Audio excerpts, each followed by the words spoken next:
I bought my first rental property at 23 years old, but not only that, I was working 3 part-time jobs at once. I was living well below my means to invest as much as I can in a tax-advantaged account called tax-free savings account.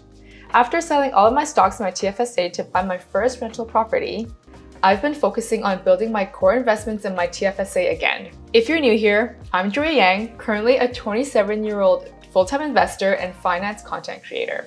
I make videos about simple, stress-free investing that works for everyone. There are 3 main tax-advantaged investing accounts in Canada. TFSA, which is literally a tax-free investing account. FHSA, which is an investing account for first-time home buyers to invest and cash out strictly for buying their first home. And RRSP, which is the Registered Retirement Savings Plan. Honestly, all the S's in these accounts should be I's because we're not really saving money in there, we're investing it. Today, my TFSA is where I keep my core dividend stocks and broad market ETFs for tax-free growth and consistent passive income from the dividends that I receive. So now, my main investing focus going into the new year is to build my RRSP for long-term retirement money. In this video, I'll share my investing strategy for my RRSP, showing you guys how I invest inside my RRSP. I will explain the key benefits of an RRSP account and why I'm using it in my 20s. If you hold US stocks and ETFs, there are unique tax benefits that only the RRSP and FHSA account offers. Also, I will share the most important things that you must know before you put money in an RRSP. I wish everyone watching this video right now happiness, health, and progress in your personal finance in the new year. Please get your notebooks ready and hit the like button for good luck and good vibes. Why I'm using an RRSP in my 20s.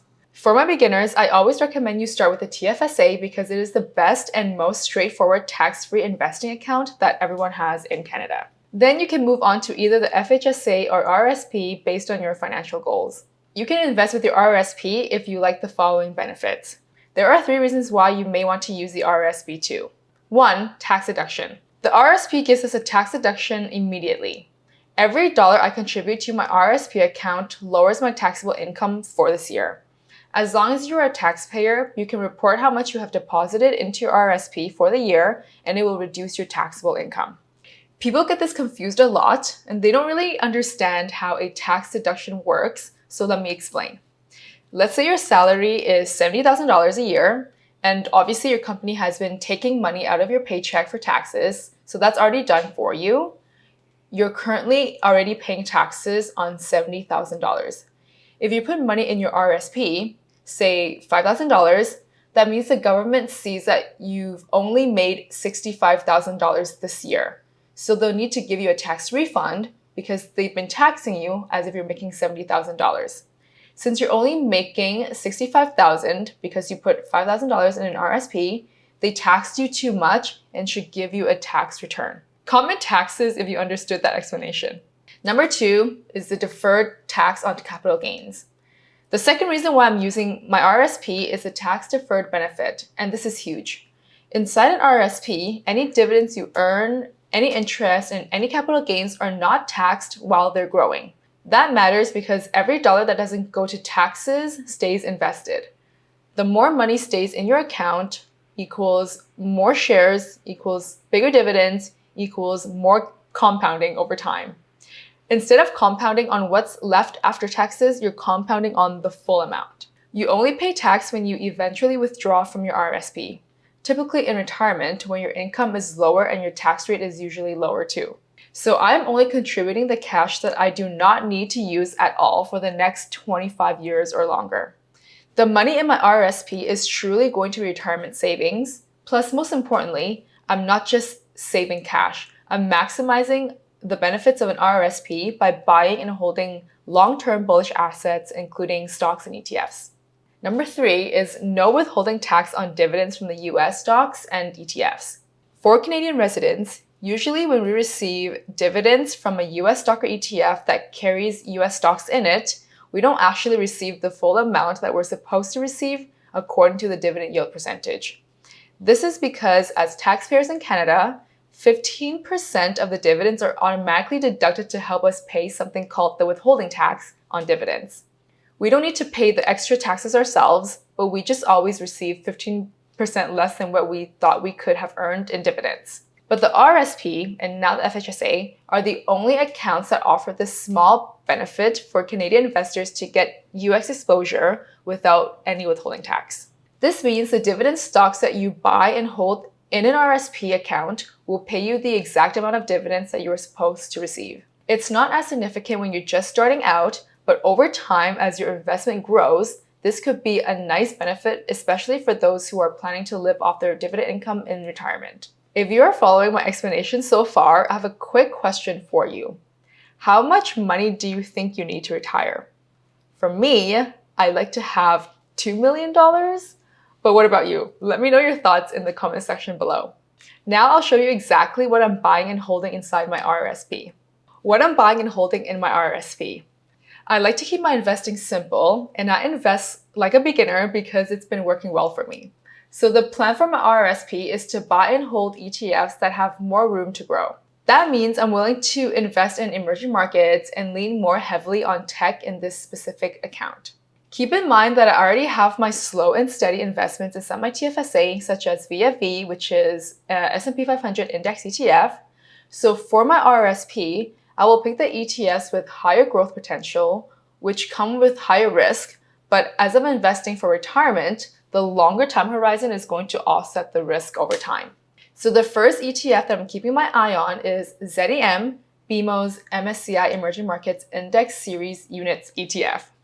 This ETF focuses on global emerging markets that are still developing, such as China, India, Brazil, and Mexico. Emerging markets are countries that are growing quickly but aren't as developed as places like US or Canada yet. That makes them more volatile and riskier in the short term, but they also have higher long-term growth potential than already developed markets. Since I'm holding this in my RRSP and don't plan to touch it for 20 plus years, that long-term time horizon is why I'm not too worried about the short-term ups and downs. This is also a benefit of starting your retirement planning early because you can bear more risk and focus on growth assets.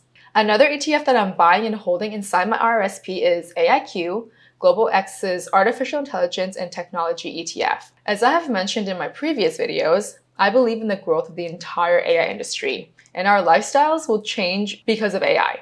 So instead of buying individual tech stocks, I chose AIQ as my basket of all the top performing companies in AI. My strategy to buy and hold AIQ is dollar cost averaging. I'm buying regularly regardless of what the price is with a fixed amount of cash. If you want to learn how to automate this process, comment DCA and I'll send you a detailed tutorial of my dollar cost averaging strategy. Here's a bonus ETF I'm keeping my eye on and it might surprise you.